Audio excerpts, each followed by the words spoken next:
এই দেখো এখন কাদার মধ্যে দিয়ে কাদা চাটকাতে চাটকাতে চলে যাচ্ছি দুই শাশুড়ি মেকা নিয়ে। এখন কোথায় যাচ্ছি চলো দেখতে থাকো।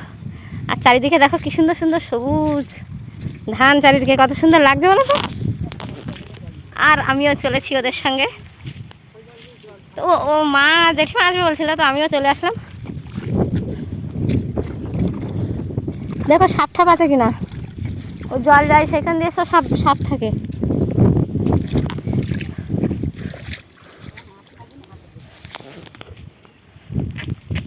চলে এসেছি, চলো দেখাচ্ছি কি করতে এসেছি মাঠে, চলো দেখাচ্ছি। আরে দেখো মাঠের মধ্যে কি সুন্দর পেঁপে হয়ে আছে।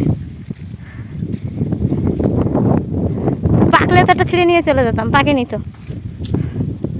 এই পেঁপেটা এই একা একা হয়েছে, কি বড়। তো চলো আমরা এসে গেছি।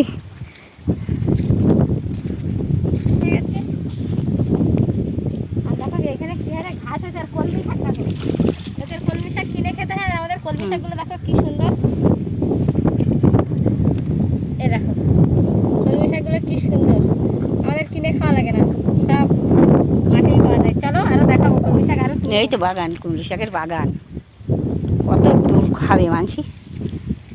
এই তো কচি কচি কুমড়ি শাক, এই যে বাগান হয়ে পড়ে রয়েছে। যে কে খাবে, যাওয়ার সময় কটা নিয়ে যাবো। ভালো লাগে, চলে এসো আমার বাড়ি কলমি শাক খেতে। চলো যাওয়ার সময় কটা নিয়ে যাবো। এখানে কি আটন পেতেছে কোন দাদা?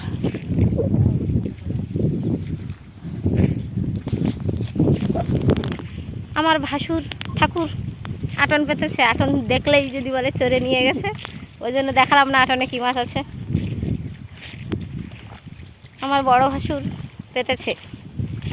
তো চলো দেখো কি হারে কাদা।